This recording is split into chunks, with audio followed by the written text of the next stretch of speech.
Welcome to The Explainer. Today, we're diving deep into the origins of America's most distinctive spirit, bourbon. We're going to separate the actual historical facts from all that slick marketing folklore. The story of bourbon is really just the story of America itself. It's packed with immigrants, farmers, industrialists, and yeah, definitely a fair share of hustlers. But beneath all the tall tales and those glossy ad campaigns, there's a genuinely fascinating history just waiting to be uncovered. Let's get into it. Let's kick things off with a mystery that's actually puzzled whiskey enthusiasts for decades. How exactly did a rough-and-tumble frontier corn whiskey end up carrying the aristocratic name of a French royal family? I mean, who really created this stuff? The history books are kind of a mess of contradictory explanations, so today we're going to rely on the actual historical record to solve this little detective story once and for all. All right, Section 1, Distilling on the Frontier. So, flashback to the late 18th century. Distilling wasn't some luxury craft. It was basically a farm necessity, right up there with milling grain or making soap. You had Scottish, Irish, and German immigrants bringing their traditional distilling know-how to the American colonies. At first, they settled in places like Pennsylvania and Maryland, and they used familiar grains, mostly rye, to make their spirits. But then, in 1794, the brand new U.S. government decided to institute a whiskey tax to pay off some war debts. Well, that led to the famous Whiskey Rebellion. Distillers pushed back hard, so hard that George Washington literally had to send in the army. To kind of cool things down, leaders like Thomas Jefferson offered these incredible 60-acre land incentives to pioneer distillers. The catch?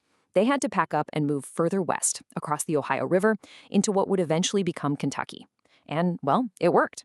By 1795, folks like Jacob Beam were already selling their very first barrels of whiskey out on this new frontier. Moving on to Section 2, Corn and New Settlers.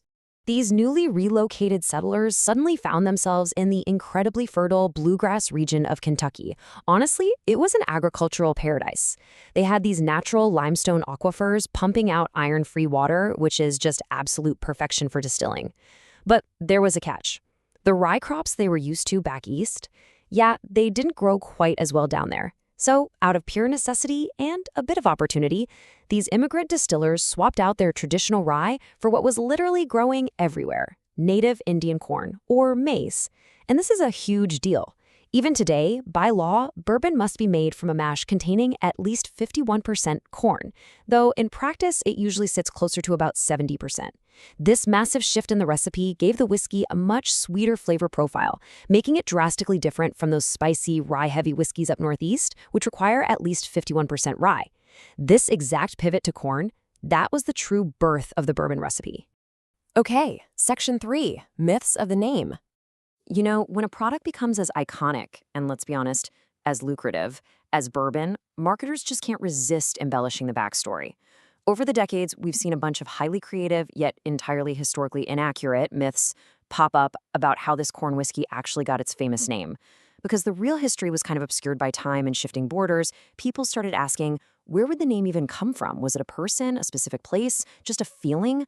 For the longest time, even serious whiskey historians couldn't agree, and some truly wild theories really took hold in the public imagination. So let's contrast one of the most popular myths against the actual, cold, hard facts.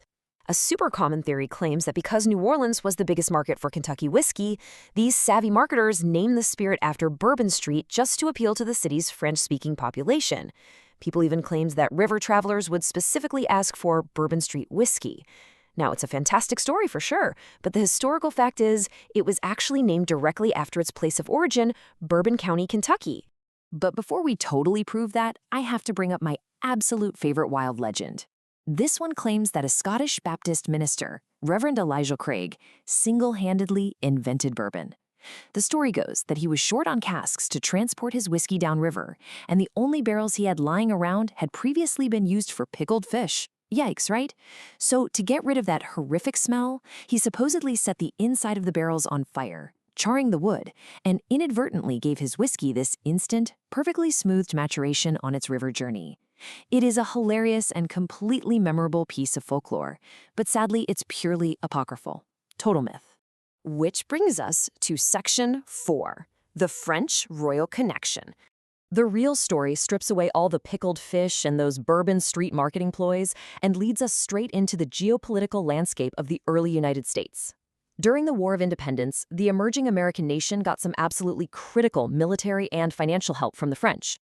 To recognize this vital assistance, when the massive western territory of Virginia was being carved up into what would eventually become the state of Kentucky, they gave the newly formed counties names associated with their European allies. One of those massive original counties was named Bourbon County, a direct literal tribute to the ruling French royal family, the Bourbons. And here, finally, is our historical smoking gun. Thanks to some really painstaking research into 1820s newspapers, we can find historical advertisements exactly like a famous one from an August 1824 Natchez newspaper. In it, merchants S. and H.P. Postlethwaite explicitly advertised 100 barrels superior Bourbon County whiskey. These early pioneer distillers were loading up their barrels onto flatboats, floating them down the Ohio and Mississippi rivers to the major markets, and branding them right there with their port of origin, Bourbon County. Over time, consumers just sort of naturally dropped the word county, and boom, we got bourbon. Furthermore, if you look at the archives, you'll often see historical references to Old Bourbon. Now, for a while, some historians tried to argue that this meant the whiskey came from the old, massive territory of Bourbon County before it got subdivided. But the evidence actually points the other way. When merchants advertised Old Bourbon, they meant exactly what we mean today: age. They were specifically marketing whiskey that had spent months or even years resting in those wooden oak casks to mellow out and improve its taste. Consumers back then knew the exact same thing we know now: older whiskey simply tastes better. And now for Section 5, the Bourbon County irony.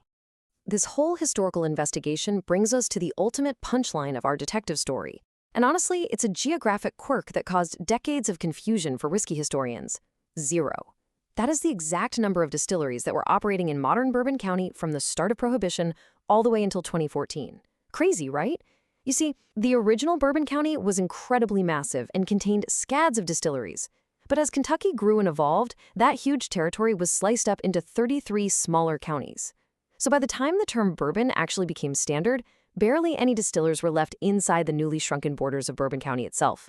This incredible irony is exactly why so many people mistakenly believed the spirit just had to be named after something else. So when you get right down to it, the true recipe for bourbon isn't just grain and water.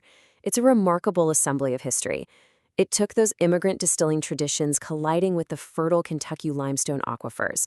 It took the necessary pivot to abundant native corn.